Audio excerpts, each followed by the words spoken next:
Olá, como estão vocês? Vamos aprender a usar os métodos de Cristo.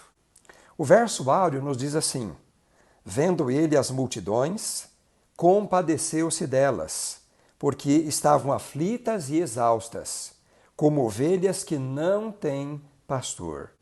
O interessante é que Jesus, sim, realmente ele se importava com as pessoas.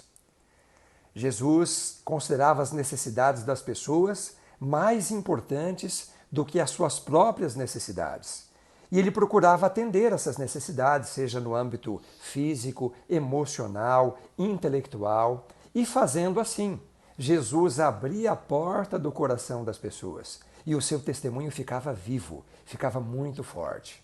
Há um texto muito lindo da autora norte-americana Ellen White que diz o seguinte: unicamente o método de Cristo trará verdadeiro êxito no aproximar-se do povo. O Salvador misturava-se com os homens, como uma pessoa que lhes desejava o bem. Manifestava simpatia por eles, ministrava-lhes as necessidades e granjeava-lhes a confiança. E então ordenava: vem, segue-me. Nós encontramos aqui então 5 aspectos que formam o método de Cristo. O primeiro deles é o Salvador se misturava. Jesus se misturava com as pessoas. Ele não se colocava numa bolha, numa vitrine, onde ele pudesse ser inacessível, onde ele estivesse indisponível, de forma alguma. Jesus sempre estava disposto, estava disponível a estar entre as pessoas, a dar atenção às pessoas. Jesus também, ele desejava o bem. Ele se sentia feliz ao ver pessoas felizes. Jesus desejava o bem de todos. Em terceiro lugar, Jesus manifestava simpatia por eles. Jesus olhava as pessoas com olhares de simpatia, de ternura, desejo de se aproximar, de se tornar amigo, de conhecer a vida das pessoas, seus sonhos, suas necessidades, suas alegrias. Jesus, em quarto lugar, ministrava-lhes as necessidades, ou seja, ele atendia as necessidades. Ele fazia até o impossível para que as necessidades dos seres humanos, das pessoas que se colocavam diante dele, pudessem realmente ser atendidas, ser sanadas. Jesus, em quinto lugar, granjeava-lhes a confiança. Jesus procurava conquistar o respeito, a confiança das pessoas.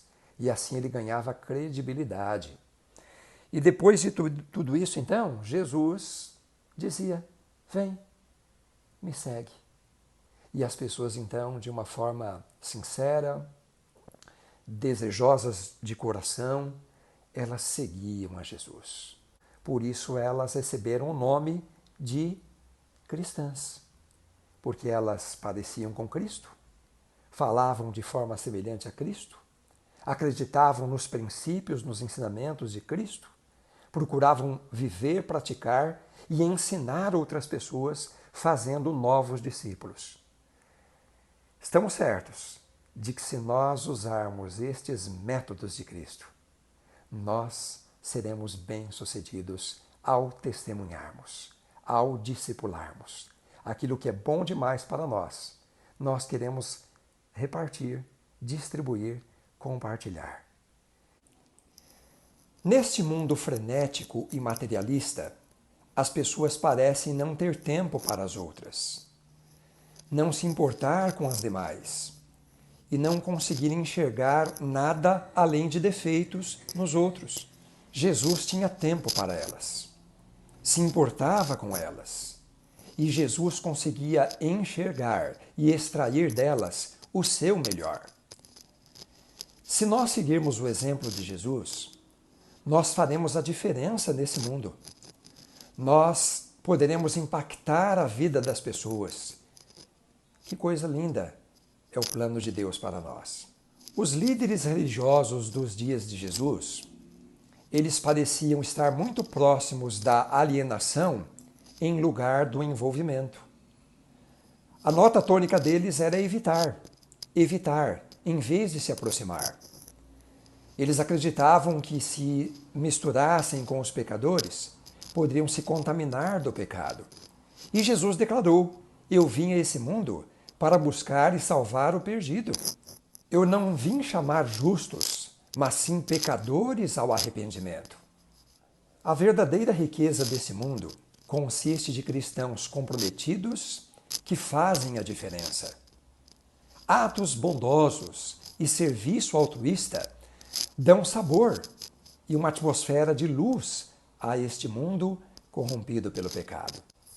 No Sermão da Montanha, Jesus usou duas ilustrações muito interessantes. A primeira delas foi o sal. Ele disse que nós somos o sal da terra. O sal era um recurso valioso no mundo antigo. O sal poderia ser usado até mesmo como moeda de troca. O sal, ele preservava os alimentos e ele dava sabor a esses alimentos. A vida ou a influência do cristão na comunidade, na sociedade, produz esse tempero agradável que torna a vida mais saborosa. A segunda ilustração que ele usou é a luz. Ele diz que nós somos a luz do mundo. Não dá para esconder a luz. Se você estiver viajando por uma estrada bem escura e você vê um clarão adiante, você saberá que uma cidade está chegando. A luz não se esconde das trevas, ela se infiltra nas trevas para que ela possa dissipar as trevas e trazer a claridade, trazer segurança e paz. Que coisa linda é você se colocar nas mãos de Deus para ser sal que tempera e para ser luz que ilumina. Que Deus use você e que neste dia você possa pôr em prática esse conhecimento que nós estamos relembrando ou talvez até mesmo aprendendo de uma forma mais prática. Por mais que fossem desafiadoras as circunstâncias, a abordagem de Jesus era irresistível e produzia reações e respostas muito positivas nas pessoas. O Evangelho de São João nos diz que a graça e a verdade vieram por meio de Jesus Cristo. E Lucas afirmou que as pessoas, as multidões, se maravilhavam com as palavras que saíam dos lábios de Jesus. Em dois momentos distintos, Jesus trouxe doçura e esperança para duas pessoas improváveis. Para o escriba judeu, Jesus disse que ele não estava longe do reino de Deus. Imagine a reação dessa pessoa ao ouvir essas palavras de Jesus. Para o centurião romano ou o oficial romano, Jesus disse que sua fé era genuína e pura, que ele não havia encontrado fé semelhante em Israel. Que coisa maravilhosa! Jesus, como já dissemos anteriormente, ele tinha a capacidade de realçar o melhor das pessoas. E saibamos que um elogio sincero pode abrir as portas do coração para a pregação do Evangelho. Vamos buscar o que há de melhor nas pessoas e vamos deixar que elas saibam que nós as apreciamos. O profeta Isaías nos diz que Jesus jamais esmagaria o caniço rachado e nem mesmo apagaria o pavio fumegante. Ele tomava muito cuidado para não ferir desnecessariamente as pessoas e nem mesmo correr o risco de apagar a pequenina chama de fé que pudesse haver em cada coração. É realmente impressionante a quantidade de lições práticas que temos recebido através da lição dessa semana. Que Deus nos use para pôr em prática aquilo que estamos estudando e aprendendo. Jesus evitava os discursos enlatados e decorados. Ele era espontâneo, dinâmico, natural, como a própria vida. E desta forma, ele conquistava o respeito e a admiração das pessoas. Todos os dias nós vamos nos deparar com pessoas com carências, com necessidades, seja na área física, emocional ou até espiritual. E o grande desejo de Jesus é que nós possamos ter percepção a estas carências e que possamos ajudar essas pessoas. Nós podemos demonstrar interesse e preocupação com a solidão, com os problemas, com o sofrimento das pessoas. Da mesma forma, nos interessarmos pelos sonhos, pelas esperanças, pelas alegrias das pessoas. Há muitas necessidades perceptíveis. É uma necessidade que uma pessoa tem e não pode, não consegue resolver sozinha. É aí que ela precisa da nossa atenção e da nossa ajuda. Parar de fumar, perder peso, seguir um estilo de vida ou uma dieta com melhor qualidade, buscar um aconselhamento pastoral, buscar um aconselhamento matrimonial, familiar. Veja em quantas áreas nós podemos ser solícitos e atender às necessidades das pessoas. Ainda assim, reconhecer a importância e o valor da vida eterna, se relacionar e se reconciliar com Deus. Certamente as necessidades espirituais são as maiores que as pessoas possuem. Entre as muitas curas que Jesus realizou, a lição de hoje destaca a cura do paralítico e a cura da mulher que sofria de hemorragia. Vejam que milagre maravilhoso realizado por Jesus, dar ou devolver a mobilidade para esse paralítico. E da mesma forma, fazer com que uma mulher que sofria de hemorragia, e são muitas as consequências desse problema, pudesse ter o seu sangue estancado e pudesse viver uma vida com qualidade. Que coisa especial! Mas a verdade é que estas duas pessoas, em algum momento da sua trajetória, depois morreram e descansaram. De que lhes adiantaria Jesus curá-las fisicamente, sendo que o maior milagre que ele pode realizar para elas é a vida eterna, dar a elas a vida eterna. O ministério de cura desenvolvido por Jesus Cristo estava muito além da cura física e emocional. É verdade que as pessoas tinham necessidades nessas duas áreas, mas a maior de todas as curas é a espiritual. Uma cura física sem estar acompanhada de uma cura espiritual não poderá oferecer muito proveito. A doença é uma das principais consequências do pecado. E a doença, além de ter motivos físicos e até emocionais, ela tem uma raiz espiritual. Esta é certamente a maior cura que Jesus pode oferecer para as pessoas e nos usar para que elas possam realmente ser curadas. Que coisa bonita é saber a maneira como nós podemos ser úteis para Deus. E certamente, agindo em favor de Deus, nós seremos os melhores beneficiados. Que Deus abençoe você, que você possa realmente pôr em prática esses ensinamentos tão preciosos para o tempo em que estamos vivendo. Jesus certa vez afirmou: "Eu vim para que tenham vida, e vida em abundância." A palavra de Deus nos diz que onde abundou o pecado, superabundou a graça de Deus. O Evangelho de São Marcos registra o fato de que, num dia, Jesus dedicou-se completamente à cura das pessoas. As multidões estavam ali, muita gente foi curada, mas ainda havia outros que aguardavam também a cura.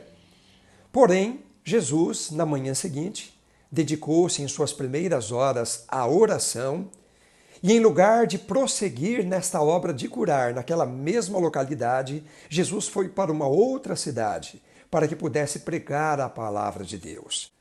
Esta era a principal missão de Jesus Cristo: pregar e ensinar a respeito do reino de Deus, da salvação, da vida eterna, a cura espiritual, o perdão e a transformação da vida. Esse é o papel principal da graça de Deus. Mas então por que Jesus realizou curas? Certamente, além de aliviar o sofrimento humano e revelar o poder de Deus, Jesus tinha como propósito principal, ao realizar um milagre e uma cura, revelar o reino de Deus. Mostrar que no reino de Deus não haverá cegos, porque os cegos estarão com a sua visão restaurada. No reino de Deus não haverá paralíticos, porque todos os paralíticos serão ali restaurados. Esse foi o propósito principal de um milagre, de uma cura. Por isso, nem todas as pessoas dos dias de Jesus que tiveram fé e que precisaram de cura física foram curadas. A cura foi feita para manifestar a glória de Deus e para revelar o reino de Deus. Assim, se você precisa de uma cura física ou você está tentando ajudar alguém que também precisa, ore com fé, mas peça que seja feita a vontade de Deus na sua vida e na vida dessa pessoa. Se for para a honra e glória de Deus, para revelar o reino de Deus, esta cura poderá acontecer.